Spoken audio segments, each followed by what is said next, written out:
All right, kids. So it's like the fourth time I'm trying this. I'm having many technical issues. The last one was my elbow hit the friggin' mute button. Anyway, sorry to use the word friggin'.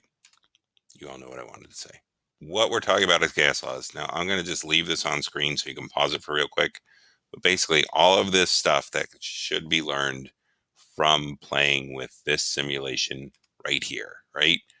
That when you increase the number of moles, that is going to increase your pressure because there's more collisions. When you increase the heat, there's going to be more collisions. When you decrease the heat, there's going to be fewer collisions, right? Because things are slowing down. When you decrease the volume, when volume gets smaller, there's going to be more collisions, higher pressure. When you increase the volume, pressure is going to go down because there's fewer collisions occurring. If you add gas, all this stuff. So all of that, and you'll forgive me for being a little tired at this point, is explained here. You can memorize these things, or you can really just try to imagine that interactive and what happens when you do these things. When you add volume, what happens to the pressure? Or when you add temperature, when you heat things up, what happens to the volume or whatever. All right. And then here are the relationships. Volume and pressure are indirectly proportional. As one goes up, the other goes down. That's why when you sit on a balloon, it pops, right? You're decreasing the volume of the balloon, so therefore the pressure goes up and it pops. Temperature goes up directly with both pressure and volume, and moles goes up directly with volume, which means they both go up together. That should make sense. Again, with a balloon, you blow up a balloon because you're putting more moles in it, so it gets a larger volume. All right, so pressure are collisions. This we should know already. The sides of the container, if you have collisions, that's what causes pressure. And then we explored this with the balloon, that the balloon has a certain shape because of the collisions of the particles of gas on the inside of the balloon, sort of bouncing around and keeping it at circular shape. But we introduced this unit, I think, to many of you, the idea that there's also an outside force going on. There's things hitting the outside of the balloon, and it's a fight between the inside and the outside that keep the balloon where it is. And if I take away some of these particles of gas on the outside, like I did when I had a vacuum, it's coming back, kids. It'll be back Friday. I was able to get this balloon to be huge, right? As big as the container it was holding it, because there was no force fighting against these inside balloon gas particles to keep the balloon in check. So these things just kept hitting the balloon, and got bigger and bigger and bigger. And that was fun. So, more about gases. We have to use temperature as motion. So, since we're back to the motion, we use the Kelvin. Kelvin is on a scale where 0K is absolute zero. There's no particle motion. So it's very easy to convert Celsius to Kelvin. Sometimes you might get a temperature in Celsius. You just add 273 to get to Kelvin, and you're good to go. So temperature, pressure, and volume are what's most important when we do gases. Pressure being collisions, volume being how much space something takes up, and temperature being how much things are moving around. P, V, and T. These are the things you need to know. Now, unfortunately, with pressure, I'm going to make sure I'm still being listened to. Good. Pressure, we could not define a certain unit to use all the time. There's atmospheres, there are kilopascals, there's millimeters of mercury. Torr is the same thing as millimeters of mercury. Someone brought up today, why don't we use PSI? I'm like, be quiet. We don't want any more PSI. We don't need another pressure unit. But it's true. Your tires say PSI, and so do the gauges you use to find the pressure in your tires. So there are many units for pressure. Unfortunately, we haven't unified on one. Volume, we're united with leaders in the science world. Temperature, we're somewhat united in Celsius. In this unit, we have to do everything in Kelvin, so please convert those Celsius to Kelvin with the 273. Now, sometimes you might get milliliters, and I think it's really important that you know to convert milli something to the base unit, and that's really just a matter of moving over three jumps. 3 jumps over, you go from milli to liters. Remember, the number you get for liters should be smaller than the number you had for milli, because it takes a lot of milliliters to make a liter. So you just move the decimal to the left. I hope that's left. I'm a little dyslexic, but you do 3 jumps over, and that's how you go from milliliters to liters. All right. STP will all ask me when you see this on the test. Wait, what's the pressure? I don't understand. What's STP? STP is standard temperature and pressure. It stands for STP. It's also the racer's edge. Temperature. They came up with a great number for temperature, which is 273 Kelvin.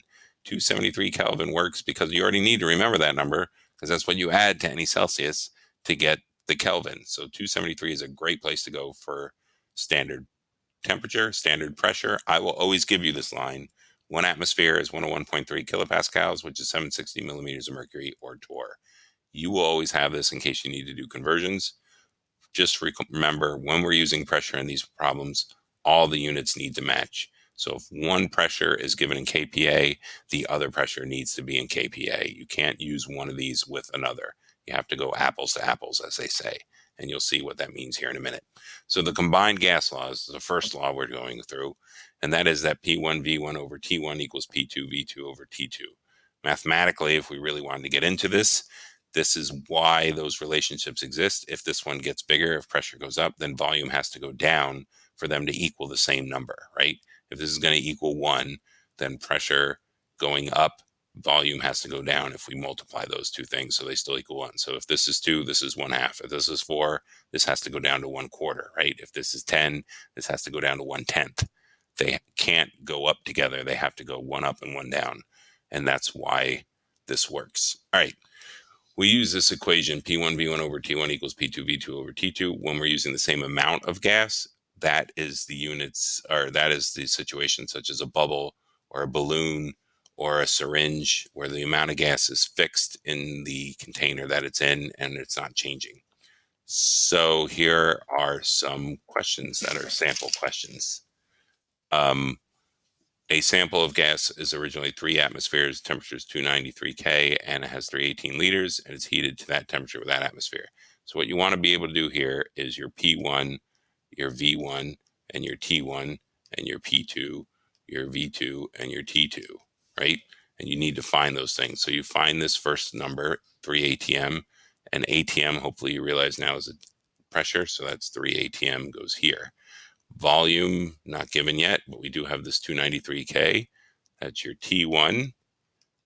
It's already in Kelvin, which is good. And then you want your volume here is 318 liters, already in liters, so that's good. So we have our P1, V1, T1. Our P2, if we keep reading, we have a 323 K, so that's actually our T2. It's asking for the volume, so that's your X. And then the P2 is the other number left, 2.50 atmospheres. So remember this little box here. Make sure your temperature's in Kelvin. We got Kelvin here and we got Kelvin there. Make sure your volume's in liters. We have liters here. We don't have liters there yet, but we will get it. And pressure is the same unit. This is ATM and that's ATM. So you do that math, you get the P1 V1 over T1. So it's the 3.0 atmospheres divided by 293, and it's times 318, and that will equal, so that's P1 V1 over T1 will equal 2.5 atmospheres. That's the P2. The V2 is the X, and the T2 is 323. And then you just put those all together, and you should get 420 liters as the answer for that. Now, very quickly, because my daughter just came down and left me a note that said dinner is ready. A gas has a pressure of this. All right, so our P1 is the 0.25 atmosphere, and the temperature associated with that is 65 degrees Celsius. So you have to add that to 273 to get your Kelvin temperature, and that comes out to 8 and 3, I think 338 Kelvin. All right, but there is no V1 here, right? There is no V1.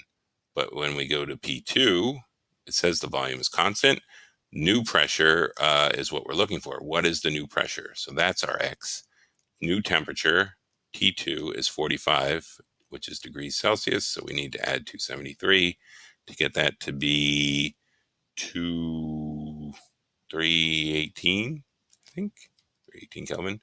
So V2, the fact that V1 and V2 are constant, that means they're the same number. So when that happens, it's great if I can tell you that. If it happens, you can just make them both 1, or you can